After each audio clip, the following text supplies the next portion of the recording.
I'm John Hanna for CDTV.net, and we have David Wyss, Chief Economist for Standard & Poor's. Thanks for joining us, David. Thank you. David, we were talking about this thing last week about the your outlook for 2011. What is your outlook for 2011? Basically, more of the same. We're in a half-speed recovery. We think it's going to continue to be a half-speed recovery for the foreseeable future. There are just too many headwinds to fight against, both in terms of fiscal policy and high debt levels and weak world economies to allow much acceleration. Now, where do you see the U.S. GDP? We're looking for GDP at 3% this year. That'll actually be about the same as 2010, which we now think will come in around 2.9%. And aside from the headwinds that you mentioned, what about the international debt issues with regards to sovereign debt countries? Well, international debt issues obviously are pretty strong and will probably remain pretty strong. But a lot of worries about what's happening in Southern Europe continue. People are scared. They were scared of Greece, then they were scared of Ireland, now they're scared of Portugal. A lot of these countries have been running up high levels of debt. They've got serious banking problems which require very expensive bailouts from the government. And that's putting a lot of downward pressure on bonds in this southern tier of countries, with Ireland honorarily moved south for the occasion.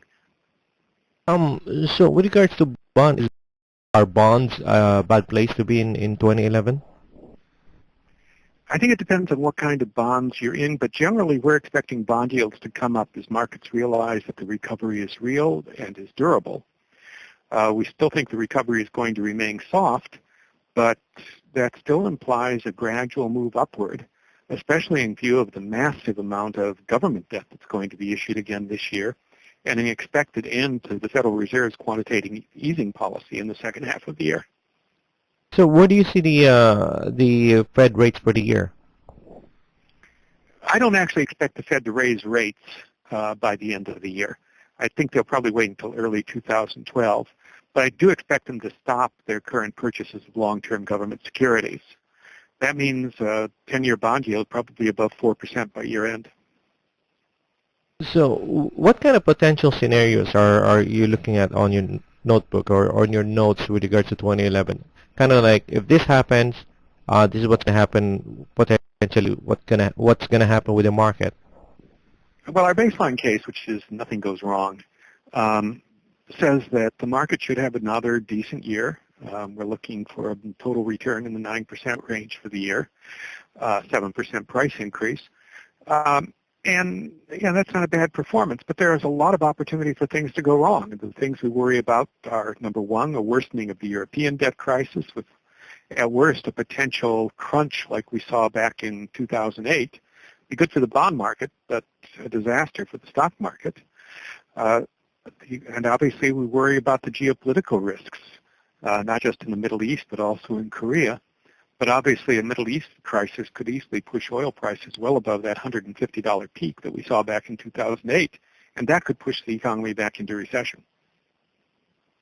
What about the currency play? What do you think is the dominant player in the global market with regards to currency?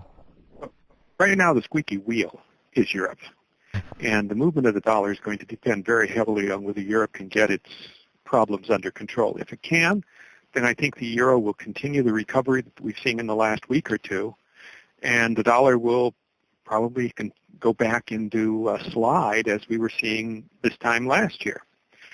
China, it looks like they're moving towards a more internationalization of the renminbi. They're allowing trading outside of China for the first time. That's probably going to put more upward pressure on the yuan, which I think is good for both China and the rest of the world. So I think we will see the renminbi rising and the dollar continuing to fall, assuming Europe gets its house in order.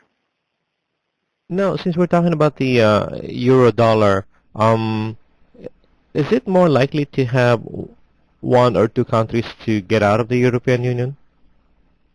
I don't think it'll happen in the short run, but I would worry that some of the countries may decide it's not worth staying in. Problem is there's no real orderly way to get out. There was no provision for exiting the euro in the original agreement. And it's not clear what it would imply in terms of existing debt, et cetera. I think the euro will still be around in 5 years or 10 years, but I'm not sure all the current members will still be in it. Let's talk about inflation. There's some inflation happening now in China. And I've seen some prices here in the U.S. go up a little bit. I remember I used to go to this little diner out here in my neighborhood, and the prices have started to go up. Generally, we're not seeing much inflation outside of commodities. If you look at industrial prices or consumer prices, excluding food and energy, inflation remains, if anything, too low for the Federal Reserve standpoint. They're more worried about deflation still than inflation. But you are seeing commodity prices move up, partially because of the weaker dollar, more because of strong world demand, particularly Asian demand. And that's affecting metals. It's affecting especially energy. If you drive a car, you see it in your gasoline price every week. We're now well above $3 on gasoline. And I think we're going to see those pressures continuing because I think the dollar is going to get weaker, and I think Asian growth is going to remain strong.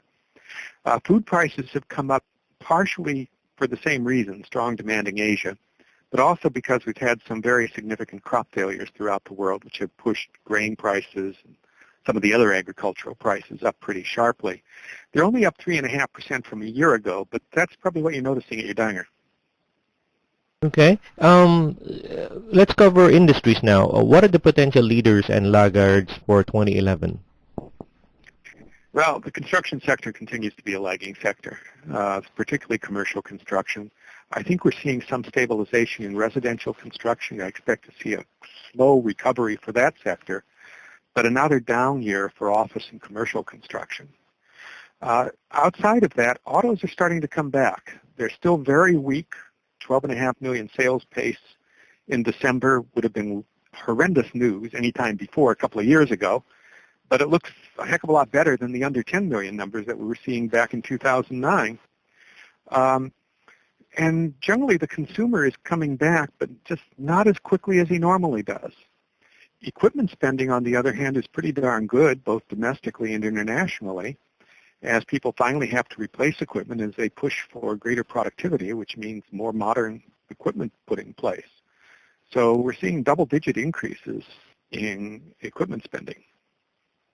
What about any thoughts on technology and healthcare and? Well, technology, of course, is tied to the equipment spending. Computers are short-life things, and they're having to be replaced right now. So we're generally seeing pretty good computer demand out there, although prices continue to decline, obviously, as the technology improves. But in actual unit sales, we're selling a heck of a lot of computers. Healthcare continues to be a very strong sector, high inflation, high demand, high employment growth. That's going to continue because we're all getting older. With the baby boomers starting to retire, demand for healthcare is going to continue to outpace the rest of the economy.